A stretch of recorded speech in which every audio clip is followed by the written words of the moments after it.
aj sa zvoní hore.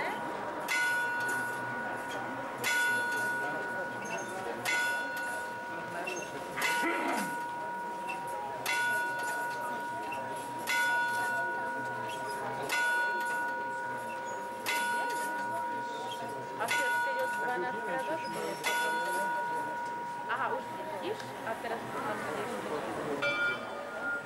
Vidíš, teraz to pôjde dookola.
Potom sú ramena a prsia.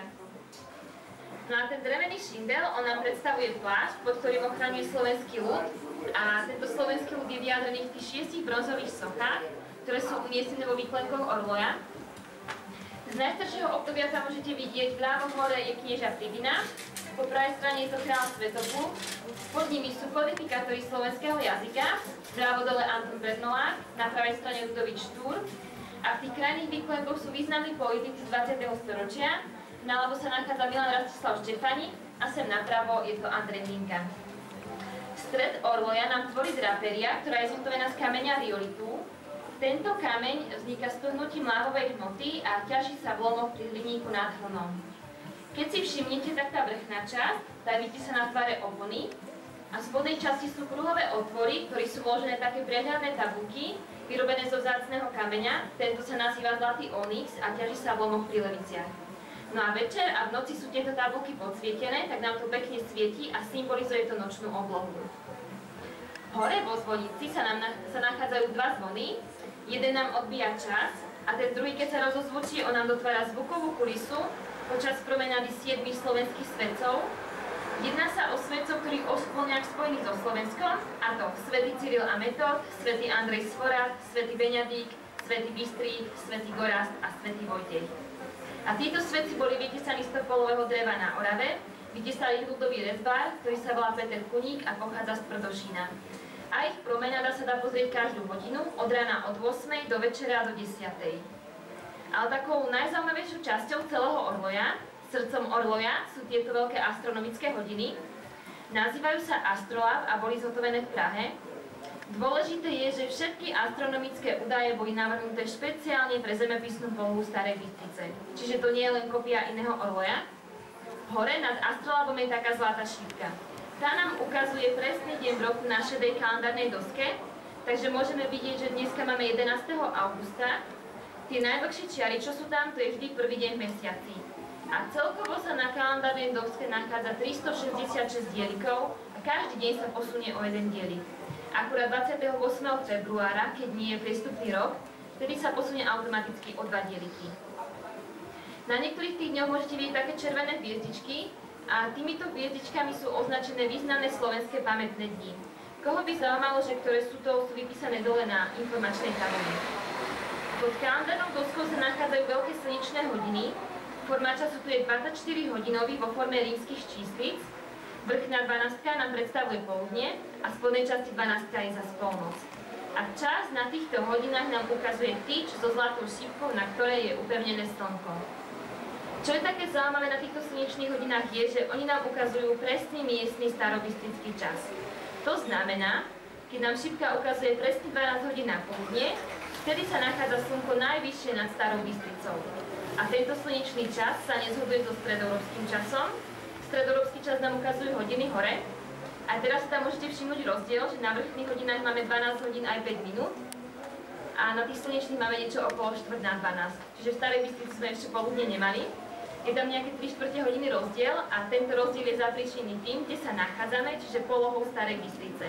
Ale je to ovplyvnené aj tým, že sa posúval čas zo zimného na letný. Potom na pozadí astrolabu môžete vidieť také farebné polia. Po ľavej strane červená, to je ráno, bledomodré pole nám predstavuje deň, oblohu, ktorú máme nad nami. Po pravej strane červená je večer a čierne pole nám predstavuje noc. A tá ručička so slnkom sa pohybuje po týchto poliach podľa toho, ako sa reálne nachádza na oblohe. Čiže to slnko sa nám pohybuje dookola astrolabu a tým nám ukazuje fázy dňa, ale okrem toho sa ešte pohybuje hore-dole po tyči medzi obratníkmi, a to obratníkom raka, čo je zlatá lemovka hneď pod slnečnými hodinami, a obratníkom kozorožca, čo je za zlatá lemovka, ktorá nám lemuje tmavý modrý kruh v strede. A počas letného slnovratu, čo bolo 21. júna, kedy sme mali aj najdlhší deň v roku, sa nám slnko na astrolabe pohybovalo po obratníku raka a od tohto dňa nám pomaly klesá smerom k rovníku a k obratníku kozorožca a obratník kozorožca dosiahne 21. decembra, kedy zase budeme mať najkratší deň v roku a nastane zimný slnovrat. A celý tento proces sa opakuje. Nad úrovňou rovníka je slnko dvakrát do roka, je to v čase jarnej a jesennej rovnodennosti. Najbližšie sa tam bude nachádzať 22. septembra, keď nastane jesenná rovnodennosť. Astrolab nám tiež ukazuje aj polohu slnka v znamení Zverokruhu, polohu mesiaca a fázy mesiaca. Na tej čiernej doske so znameniami môžeme vidieť, že slnko sa momentálne nachádza v znamení Leva. A na tej druhej tyči je taká čierno-strieborná guľa. To je mesiac a tento mesiac sa nám pohybuje hore-dole po tyči a ešte sa aj otáča okolo. A tým, že sa otáča, nám ukazuje fázy mesiaca. Teraz tam môžete vidieť z vrchu taký strieborný pasík, to znamená, že na mesiac pomaly dorastá do sklonu. A keď bude celou tú striebornou polovicou k nám otočený, vtedy je mesiac v sklone a zase naopak, keď je to čiernou časťou k nám otočený, tak je mesiac v nove. A tento astrolab je riadený takým špeciálnym softverom a počítačom a preto je najpresnejší na svete. Orle na to stojí od roku 2009 a toto krásne dielo navrhoval akademický sochár William Loviška, ktorý vytvoril podobu orloja najskôr v hlinenej forme a neskôr bola táto podoba prepracovaná do výkresovej dokumentácie architektom pánom Ivanom Jarinom. A pán Jarina navrhoval celý štýl tohto námestia, preto to tak pekne ladí. To je z mojej strany všetko, ak by ste mali nejaké otázky, tak sa môžete kľudne opýtať.